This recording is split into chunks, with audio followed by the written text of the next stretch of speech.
Okay, welcome to the 2025 NFL Draft in Green Bay, Wisconsin. So with the 10th pick in the 2025 NFL Draft, the Chicago Bears select Colston Loveland, tight end, Michigan. Wow, so it's Colston Loveland, not Tyler Warren. That's a bit of a surprise. I had them right next to each other on my list, so they're both excellent players, different styles. He's a smooth mover, kind of remind me a little bit of Mark Andrews, but quite honestly, you could put Sam Laporta on that list, who Ben Johnson had coached.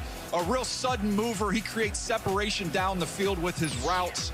You'll see these skills again. Just look at these easy windows that he creates for the quarterback by his ability to just pull away. And once he gets the ball, he can transition quickly up the field and has tremendous speed. CD, this guy is going to be able to come right in and make an impact for a team. Ben Johnson, they did a lot of 12 personnel. In Detroit, they're going to do a lot of 12 personnel. In Chicago, 2 tight ends will be on the field. This is my favorite player in the draft. I love Colston Loveland. Everything about him. I comped him to Tyler Eifert.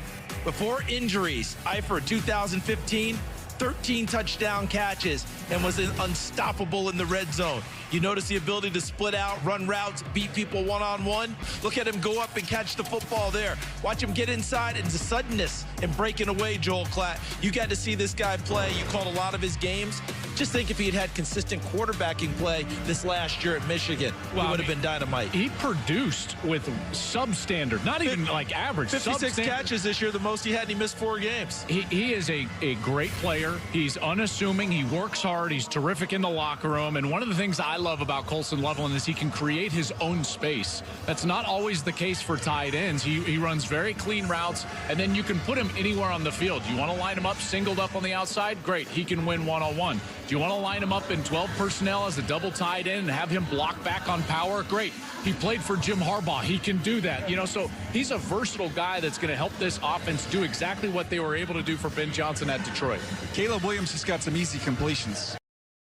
With the 39th pick in the 2025 NFL Draft, the 2025 NFC North champions, Oh, boy. Chicago Bears, Oh, boy. select Luther Burden III, wide receiver, Missouri. So they Congratulations, young man. Bear down. So now we know why Antoine Randall's all fired up. Luther Burden III is adding his remarkable talents to a loaded young offense. He's my best available receiver. I thought he had a chance to go in the bottom of the first round. A very loose, dynamic athlete. Look at the comparison on the bottom of the screen. Yep. DJ Moore. It's funny how this always happens. These guys end up being teammates, but it's because of what he does after the catch. I mean, with Loveland, who they've already got, now you get another one. You've got playmakers who can get vertical, but also guys who can make you miss and create after the catch. You see some incredible body control from him down the field. When you watch Missouri, the quarterback play was not always consistent this year. You see some route snap. The question was, okay, he doesn't have a variety of routes that he runs. I'm not worried about that. He's so loose and so fluid and so smooth. I think he's going to be fine as a route runner. But, man, they got a lot of weapons with this offense, CD. With the 56th pick in the 2025 NFL Draft, the Chicago Bears select Ozzy Trapilo, tackle from Boston College. Ozzy Trapilo, guys, huge. He's a day one starter. My comp was Big John Stud. Let's get to the video here as we see what he does. Rob Havenstein was someone he reminded me of who's a plug-and-play right tackle. He's a little bit tight-hipped, but someone who can lock out and control guys.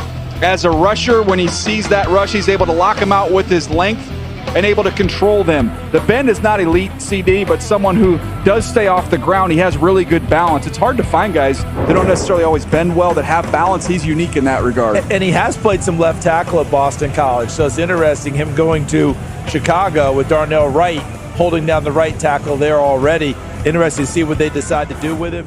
Ozzy's dependable, disciplined, technician, very, very intelligent. He's tough, strong. We look at lean mass for the bigs. We're a dense player that can get movement at the point of attack, anchor well.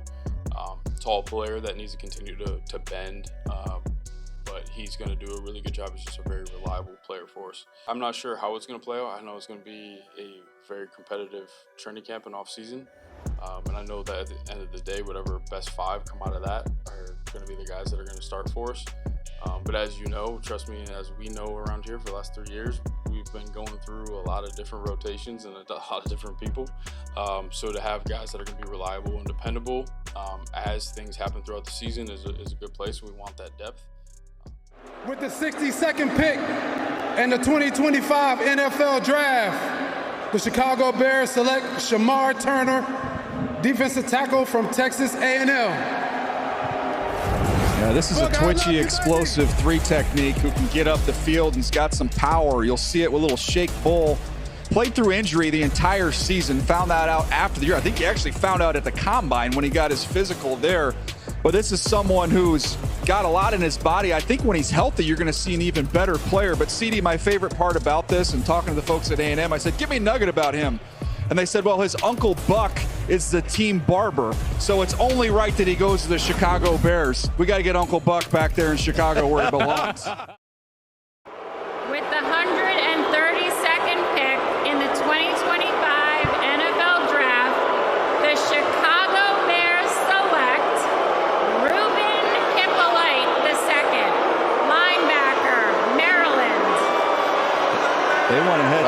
Hyppolite goes and very impolite welcome Nicely in the done. National Football League. What do you think here? Go ahead, CD. Yeah, this is a guy that popped up late in the whole I thought he would sequence. be a 7th-round pick, like a flyer. Absolutely, but speaking of flyer, he tested really, really well. One of those players that you're talking about traits, he can fly. And late in the process, I was talking with someone that I know pretty well, and they're like, you might want to make sure he's on your board because he's tested really well. Obviously didn't get a combine in. He ran 4.42. But guess what? He was one of those 5-star recruits that Maryland gathered, and maybe he didn't play totally to that during his career. But if you like traits, if you think you can do things with him, put him on the field and go, that's how he ended up going here at this stage. They've got a plan for him in Chicago about what they're going to do. I almost think today that the draft somewhat has been done off of an Excel sheet, and they're just sorting by speed and then just picking all the players at the top of that list. With the 169th pick in the 2025 NFL Draft, the 2025 undefeated Chicago Bears select Zah Frazier, DB, Texas San Antonio. This guy's really interesting. He's 6'2", 186 pounds. He's got long arms, and he's really fast, 4'3", 6'4". He's 24 years old. He's played Southern Illinois, like Coffeyville Community College. Then he went to UTSA, and so what's the lasting impression the final year? He had 6 interceptions and 15 passes defensed. His ball production was absolutely outstanding. When I watch him on tape, what really stood out is I know he's 24 years old. I know he's played 6 years of college football, big, long, and fast. That's what wins in the NFL, and the ball production is fantastic. Love the tape for him. I think he's a real upside player here in the 5th round. For the 195th pick in the 2025 NFL Draft, the Chicago Bears select Luke Newman, guard, Michigan State. Got some good experience here. Buck, you had mentioned this a little bit earlier for another offensive lineman. You said, hey, 52 games, played 49 starts. I'll take that. Man, experience, because it's a position where you have to play to really learn and master the technique. So when we talk about being able to play 52 games, you enter the locker room knowing your craft, knowing yourself, and that gives you a chance to master the new techniques that you'll learn as a pro. This is a guy that has done it, man, at every level. We think first at Holy Cross, then moving on. All the other positions go on the offensive line, and then guards have a tendency to go later, but they stick. Yeah, guards and centers in the 6 have a chance to make teams and sometimes become starters. If he gets the hands right, gets them in place with inside hands, and really takes care of the technique, he could end up having a long career with Chicago Bears. With the 233rd pick in the 2025 NFL Draft, the Chicago Bears pick Kyle Monangai. He's running back for the Rutgers. And I'll tell you what, Kyle Monangai, he will play in the first game. This guy is a football player. I'm telling you now, he is tough. He is quicker than he is fast. Ran for 1,300 yards. I think he was second in the Big Ten in rushing. I like him. This guy between the tackles, he doesn't get tackled behind the line of scrimmage or at the line of scrimmage very often. He can make a lot of guys miss in a short area and make positive yards. So I think he's going to be in the mix.